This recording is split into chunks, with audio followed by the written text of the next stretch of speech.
And I'm going to go dark for a while. So everybody, please mute for the time being. Mute. Okay. And we'll begin with the traditional mantra. Guru Brahma, Guru Vishnu, Guru Devo Maheshwaraha, Guru Sakshat Parabrahma, Tasmai Shri Gurave Namaha. Om Shanti, Shanti, Shanti. Okay, so this talk is titled The Basics of Non-Duality. So let me begin by saying that I haven't prepared exactly how these basics are going to be unfolded, but I have a basic, a general idea about how I like to do it this time.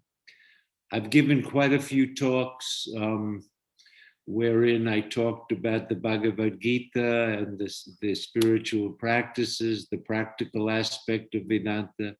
I've given some talks on the Mandukya Upanishad that talks about the three states. I've given some talks on the fundamentals of Vedanta.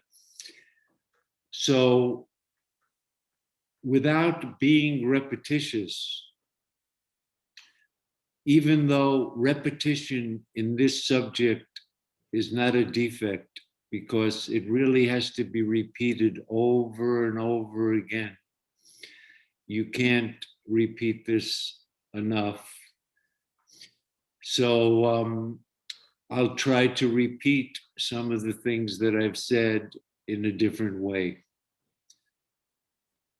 The very topic, the basics, plural, of Vedanta is an oxymoron, because in Advaita, in not two, no second, non-duality, in Advaita, there can't be many basics. There can't be many things. Advaita means one thing without a second. Ad ekam advitiyam. It's not like a thing in the world that's one, and then there's another one and another one where you can count 1, 2. It's not one like that. It's one without a second. So let me spend a little time explaining how radical, what is the basic teaching of non-duality. Is there a basic teaching? In Sanskrit, that's called the tatparyam, the final subject matter, the thing that is being taught. What is that? The scriptures are enormous. The texts go on and on, the Upanishads, the Gita, the Brahma Sutras, so many other books about Vedanta, non-duality. But is there one basic subject matter for the whole thing? That's called the tatparyam, the ultimate subject matter. And that subject matter is the absolute reality. In Sanskrit, that's called Brahman, absolute reality. And that absolute reality is called pure consciousness. And what it means by pure is this: that one reality, which is pure consciousness, other than that reality, something different from that reality, does not exist. There is nothing other than this one consciousness, this ekam advitiyam, one without a second. So there's no second thing that is either the same as it nor is there anything other than this reality, this consciousness, which is different from it. There's nothing outside of it that's the same as it or different. That's called na sajati beda, na vijati beda. There's one more qualification. In that reality, within that pure consciousness, there is no duality either. Within it, there's no duality. Outside of it, there's no duality. Inside of it, there's no duality. There's only that. That's all that ever was. That's what is now. And that's what will always be. There's nothing other than that.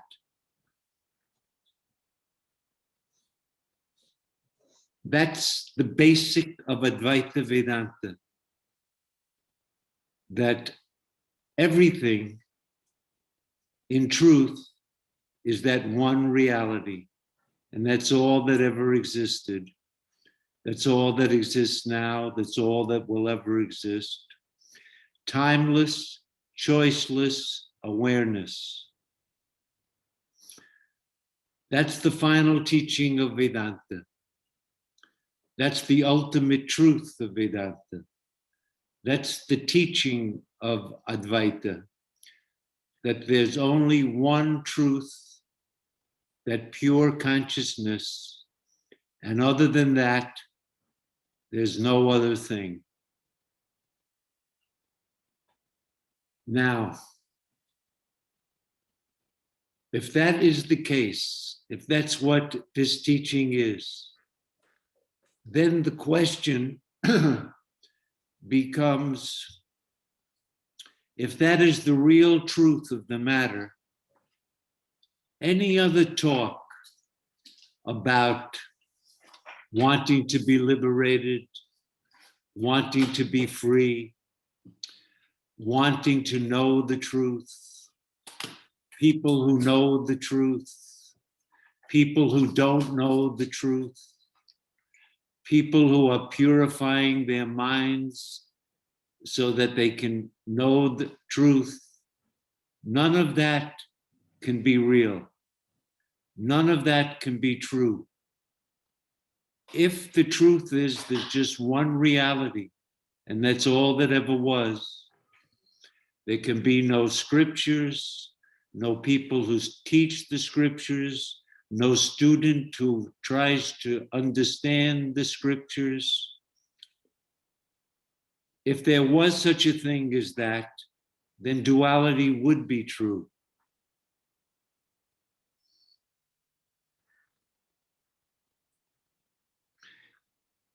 If that is kept in mind, that that's the final teaching,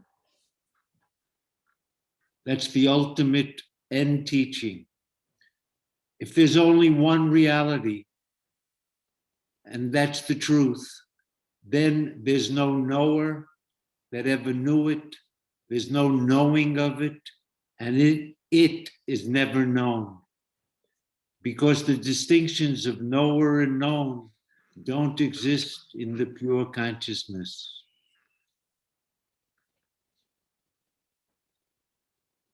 Nevertheless, we have a teaching that says, you don't know that you are that one reality, that pure consciousness, that ever present, ever shining, ever pure, choiceless awareness, omnipresent presence, in which all the content of consciousness appears and disappears. That unchanging reality, which is not in time or space, because time and space is also the content of consciousness. It appears and disappears. It's an object like every other object, content of consciousness.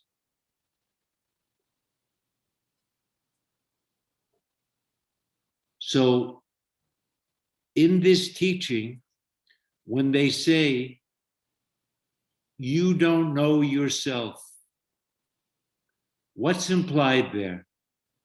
That you are a knower, there's a self or some absolute reality that is not known by you, and you have to know it.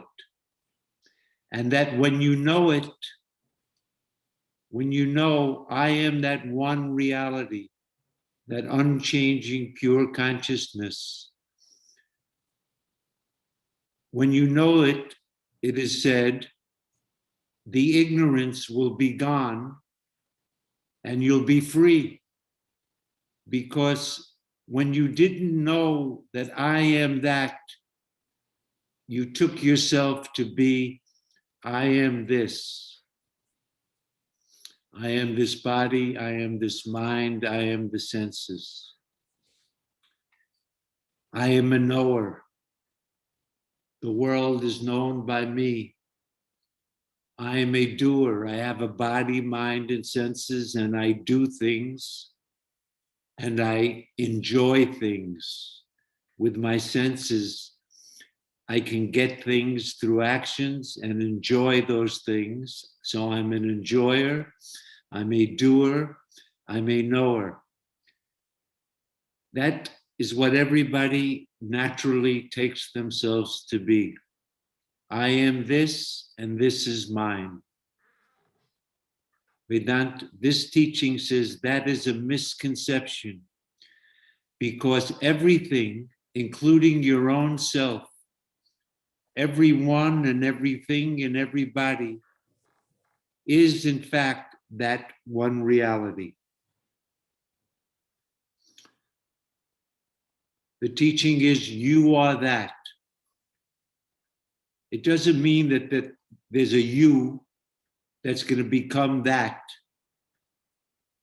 You, who you truly are, is that. You don't have to become that. You don't have to do any action to achieve that. You are eternally that. But in spite of this fact that you are that, I feel like I'm limited.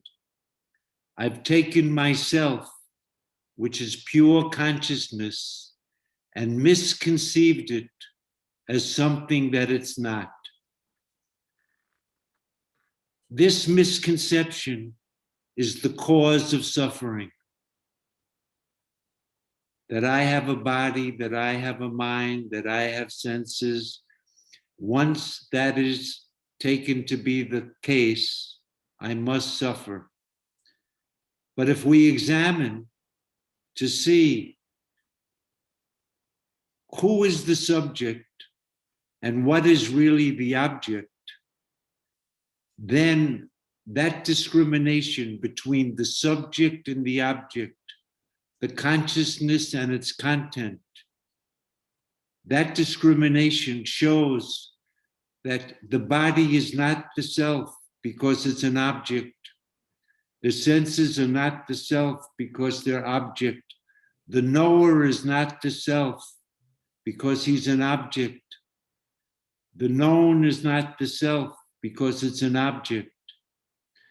Whatever can be objectified is not the self. But we all take ourselves, the subject, the knower, to be the known. This is what Vedanta calls misconception. You have to understand that in truth, there's no misconception. The self never had any misconception. It doesn't have to remove any misconception. But in the field of ignorance, where we all feel, I am this, and this is mine, I was born, I'm getting old, I'm getting sick, I'm gonna die. I see the world, I know the world. Those ideas, as long as they're there, then I suffer. But if the I is really that unchanging consciousness, if that's my true nature, then this idea that I am this is merely a misconception. I've mixed up myself with the not self. And I've mixed up the not self with myself. The self seems to be limited to the body, and the body seems to have the consciousness that belongs to the self. Even though the body is content and the self is the consciousness, they become one. I am fat. I am thin. The I, who's the true subject, is just identified falsely with the object. We all naturally do this. Even though I'm always the witness, that pure consciousness in which everything appears, that's called the witness, including the ego, including the knower, they all appear and disappear. In fact, they can't be real because the definition of reality, better yet, the definition of unreality is that which is changing can't be real.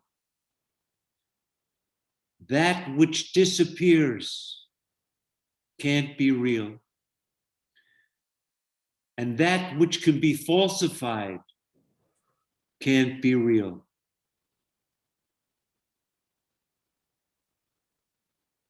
The body is constantly changing.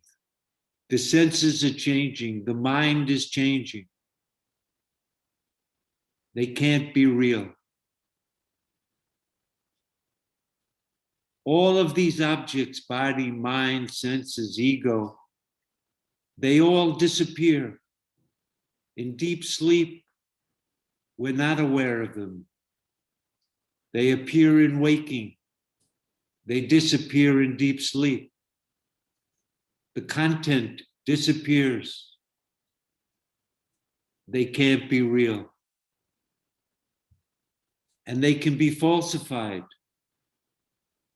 When you know that it's only the self, that all that exists is the self, then the objects are seen to be, as they appear, non-existent.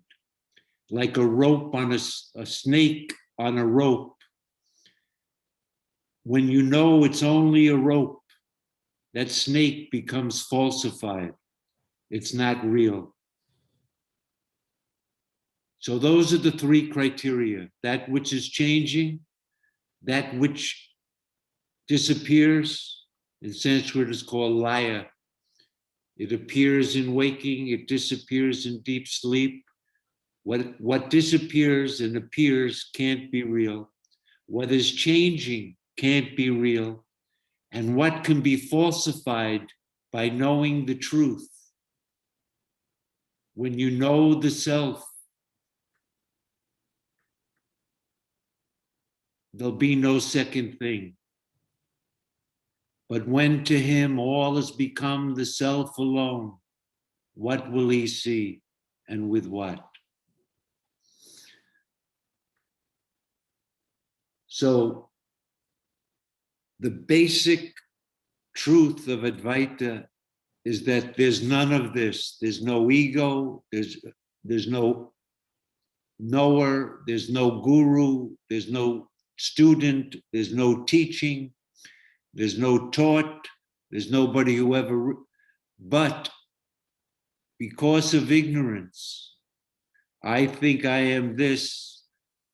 This is what's called the root of suffering, this misconception about myself. And the only thing that can remove this misconception is the correct knowledge, the fact of the matter. I'm not this, I'm always that. This body, this mind, these senses, this ego, it's changing. It appears to me. It disappears to me. That me is called the witness. It never changes. The witness doesn't need anything to make itself known.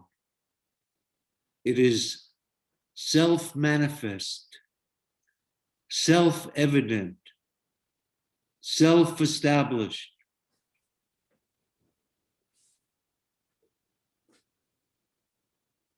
It's always shining. It's never hidden. It's present with every perception, with every thought, with every emotion, with every memory. Unless that consciousness is there, those objects could never appear.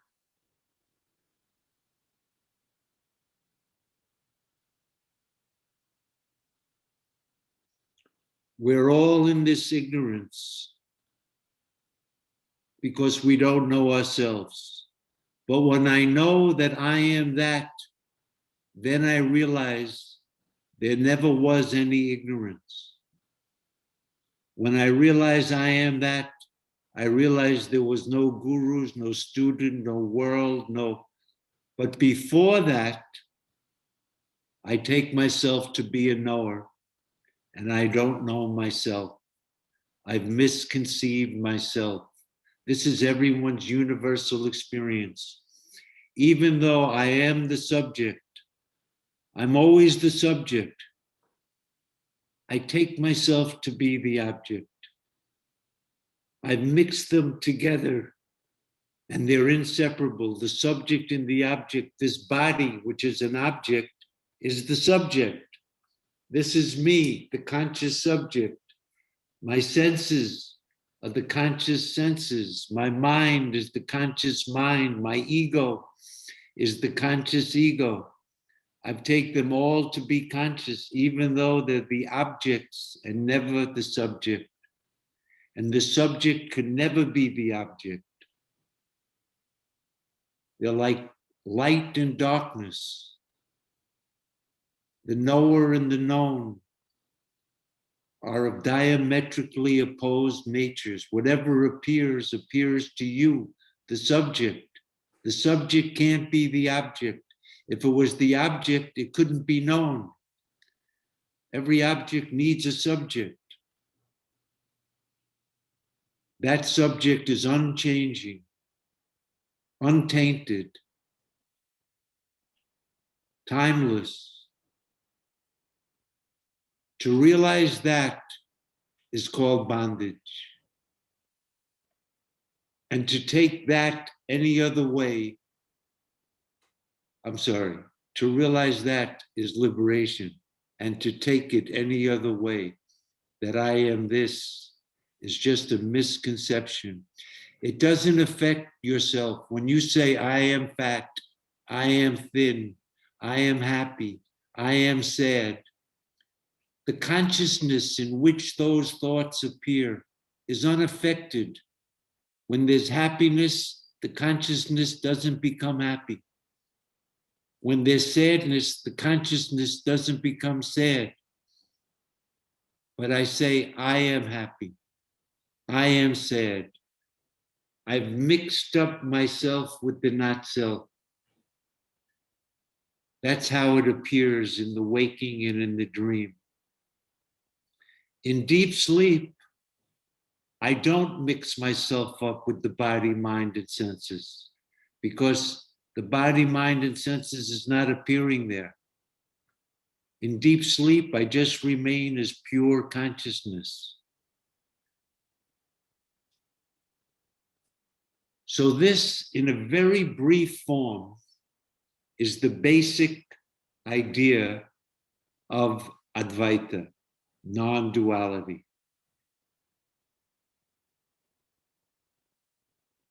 Now, how this teaching, you're hearing it from my mouth. And since I'm not a guru, nor an enlightened person, and since I'm as ignorant as everybody here listening to this, I neither know the truth nor am I established in that truth. And because this teaching says, Guru eva abhigachet, you must go to a guru alone. Samit pani, in all humility, with offerings in hand. Shrotriya Brahmanishta, someone who knows this teaching, Shrotriya, and Brahmanishta, someone whose mind is established in that truth. That guru, from him, this teaching has to be undertaken. Not from someone like me, not on Zoom, not on a 3-lecture program. That is not how this teaching can produce its fruit. Because when this teaching comes from the mouth of someone who's realized this in their own experience, those words become filled with a power, viryam. They're charged with conviction and a clarity that's necessary for the student to be able to introvert their minds enough to recognize this fact. It's merely recognizing a fact that yourself is ever free, ever pure, ever blissful, is not a new state that you're going to get in heaven. It's a fact that's available to be recognized here and now by everybody, because it's the same self in everybody.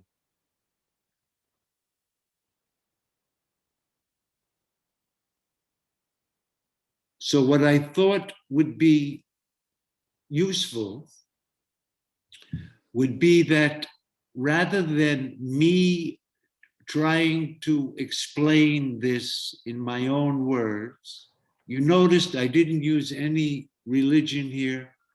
I didn't talk about any mystical state. I wasn't speaking about any intricate logic or inferences or proving things through reasoning. The fact that the thoughts appear to you, that the thoughts don't know themselves, that they're objects in consciousness, that fact, how do you know that? That the thoughts appear to you, that the ego, that's called the I thought, I was born, I'm getting old, that I thought is known to you. Who is that you to which even the ego appears? The true subject. We all think the ego is the subject. I know, I see, I hear, I'm the subject. But that I is not always there. As soon as the dream comes, I'm identified with the dream I. The waking I is gone. I'm no longer identified with it. And now I'm identified with the dream I that has a dream body and senses and mind and is perceiving the dream world. As long as I'm dreaming, I'm identified with that. But in deep sleep, I'm not identified with the waking I, and I'm not identified with the dream I. They're both gone. I remain as pure consciousness, not aware of anything.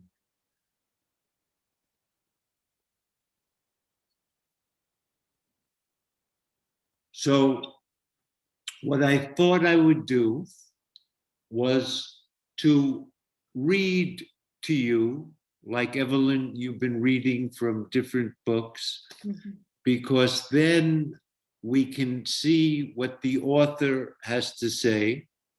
And in this case, I'm going to be reading from a book by Shankaracharya. The name of the book is called The Thousand Teachings. In Sanskrit, it's called Upadesha Teachings Sahasri, 1,000. The 1,000 teachings. What it really means is that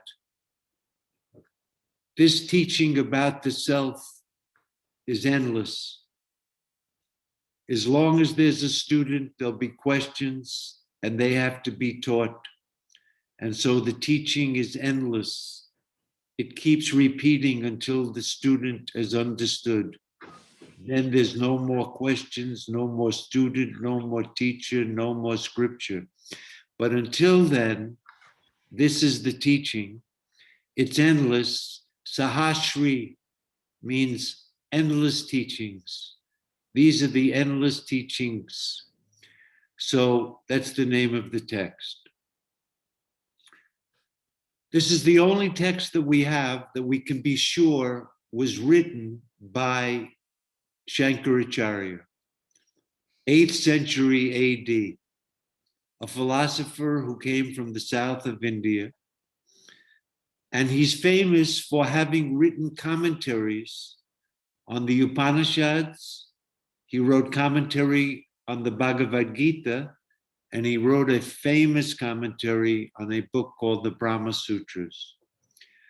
But all of those books are very difficult and they're commentaries, so he has to follow the text and explain the text. But Upadesha Sahasri, the 1,000 teachings of Shankara, is an independent work. It's not a commentary. This is just, he took out his pen and he started writing these verses. They're his understanding of non-duality. The book is divided into 2 sections. One is called the prose section that constitutes a dialogue between a student who wants to know the truth and a guru who knows the truth. And almost a third of the book is this dialogue in 2 sections, questions and answers in prose. The second part of the book is made up of 19 chapters, and they're all different sizes. From each chapter could be just 5 verses, 7 verses. The 18th chapter has over 200 verses. It's almost a book in itself. And each one of these can almost stand on its own as an independent thing that you could study and meditate on and reflect on and think about. And since it's coming from the greatest of all non-dual thinkers in the tradition of non-dual Vedanta, we can just see what is his take on this without going into great gymnastics of questions and answers and rebuttals. A very pure, poetic, this is the poetry side of the text. They're in verses that actually have meters and you can chant it. So from this text, we're going to have 3 classes. I'm going to take 3 chapters. The 10th chapter of the second part, the 11th chapter of the second part, and then for the last class, the 5th chapter. So let me introduce this to you just by the names of the chapters. The 10th chapter is entitled The Vision of the True Reality of the Nature of the Seer. This translator says, the vision of the true seer, the seer. The self is called the seer because in him everything appears. In relation to the things that appear, he's called the drishi, the seer, the witness, the observer, the subject. In relation to the objects, he's called the witness. If there are no objects, then he's just pure consciousness. That pure consciousness is just called the witness in relation to the witnessed. But the witness is nothing but non-dual consciousness. He doesn't witness anything. He's just called the witness in relation to the witnessed. But in himself, his nature is free from witness and witnessed, subject and object. In relation to the object, he's called the subject. In relation to the experienced, that self is called the experiencer. In relation to the seen, he's called the seer, drishi. The true nature of that seer in you, in every one of you. I am a seer. That means I'm the knower. I'm the experiencer. That experiencer, what is its true nature? Who is the seer? Who is the knower? That paramartha darshanam, the direct vision of the true nature. When it says the vision of the nature of the seer, it can't be that you have the vision of the seer. Because if you had the vision of the seer would now become the seen. The seer of seeing can't be seen.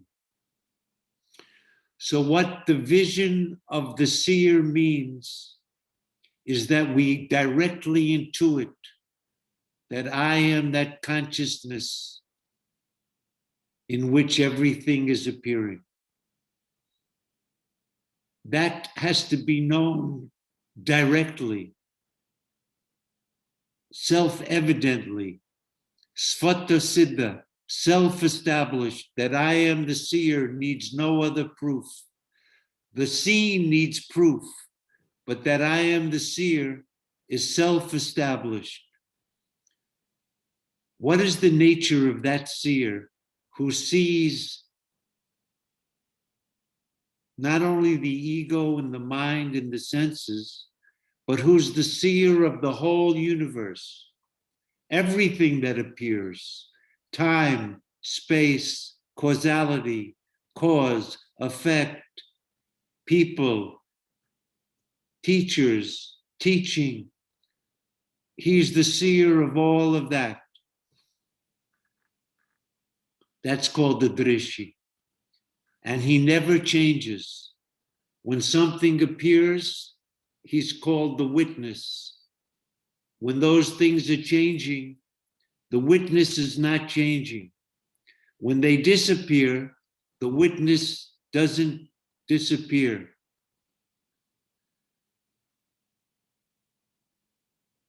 When they appear, the witness doesn't then appear.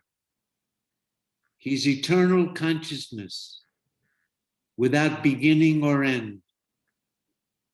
The subject, that is the paramartha darshanam, the vision of the true nature of the drishi swarupa, the nature of the seer, the vision of the truth of that. That's the title of this chapter.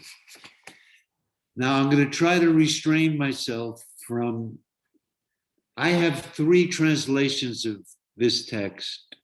One was done by a Swami, I think in the 18th or 19th century, which is very bad. I have one by a Japanese scholar by the name of Maeda, which is better, but still B minus. And I have one by a person by the name of A.J. Alston, which I would give it a B, a little over a B. It's about the best I could find.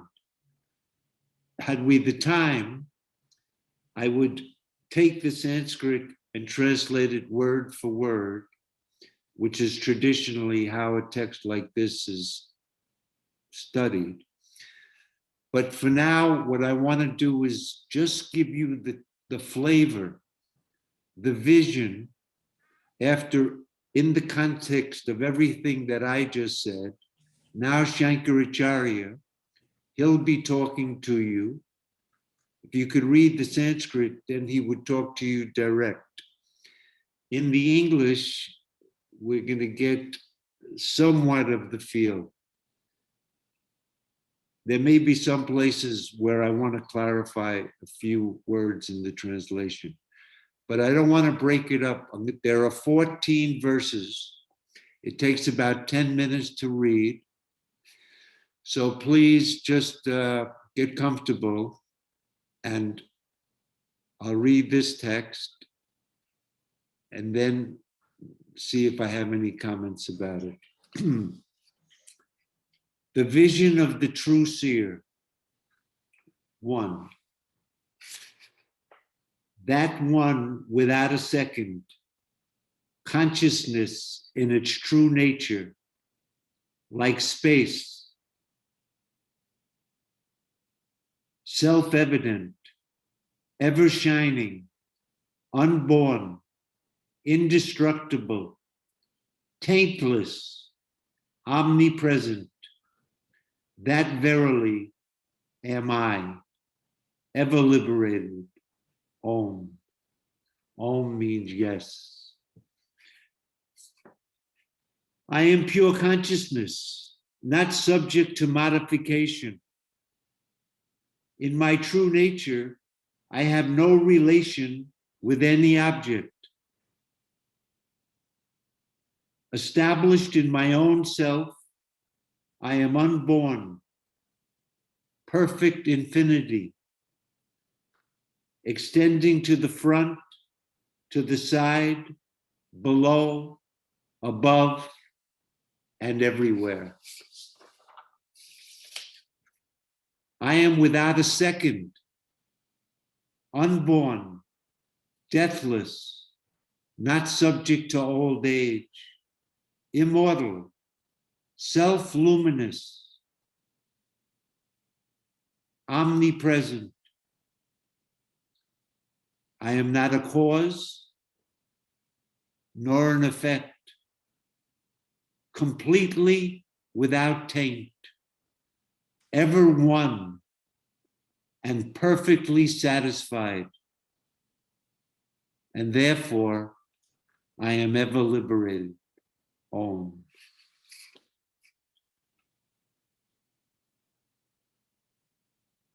I have no true experience in dreamless sleep, in dream, or waking. The delusion that appears to afflict me is not really mine.